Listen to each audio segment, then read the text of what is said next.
La bulle immobilière des capitales européennes en 1870, bulle immobilière de 1920 en Floride, bulle immobilière japonaise en 1980, Irlande et France en 1990, crise des subprimes en 2008 et le coronavirus.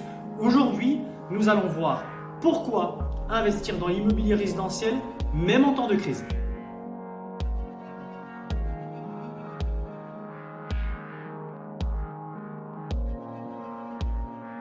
À travers les périodes de crise, la peur envahit et monopolise l'attention et l'intention des gens.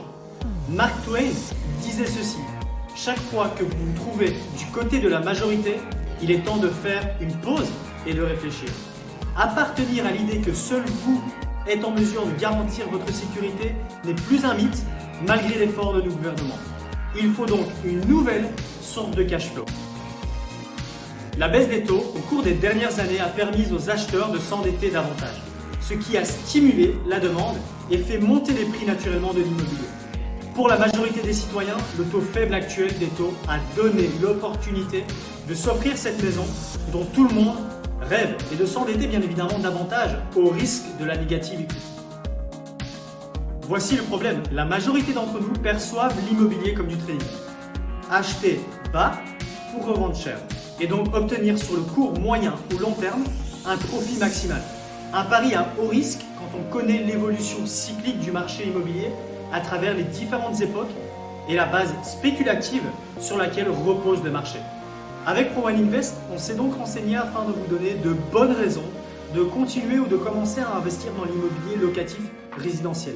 Selon les sources de l'OCDE qui compte à ce jour 36 pays membres et une centaine d'experts, le prix réel de l'immobilier a connu des périodes de plus ou moins grandes fluctuations depuis 1970 jusqu'à ce jour. Une progression beaucoup moins stable que le prix des loyers, comme vous le constatez, qui n'ont jamais cessé d'augmenter. Il est simple de constater que les loyers, beaucoup mieux réglementés, ont toujours progressé en fonction de l'indice de croissance et du pouvoir d'achat des ménages. Exception faite pour certaines zones d'intérêt importantes comme Bruxelles par exemple, Luxembourgville, Paris ou Madrid. Vous vous posez certainement la question suivante: y a-t-il donc un risque de voir les loyers diminuer? Probablement pas, voire très faiblement. Parlons plutôt d'une période creuse. Imaginons un instant que les loyers diminuent de 10%, ce qui représenterait une baisse considérable. Quel serait le risque réellement pour vous de perdre de l'argent sur un investissement maîtrisé avec un risque très limité? Quasi nul.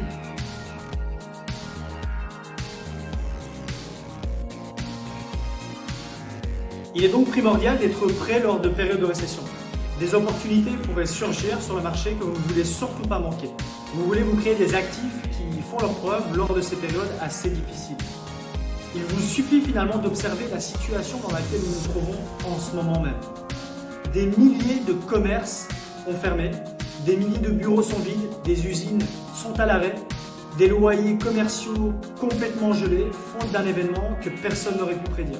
Le constat est simple, l'immobilier résidentiel fonctionnera toujours, car les gens auront toujours besoin d'une place pour vivre afin de se nourrir finalement et de stocker de l'eau.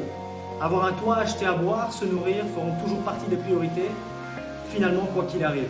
Investir dans l'immobilier locatif résidentiel, c'est votre meilleure sécurité. Lors de notre prochaine vidéo Pro One Invest, on vous montrera comment investir dans l'immobilier et quelle stratégie adopter.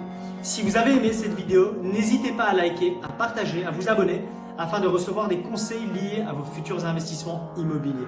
Merci d'avoir regardé cette vidéo, prenez soin de vous, Pro One Invest vous dit à bientôt.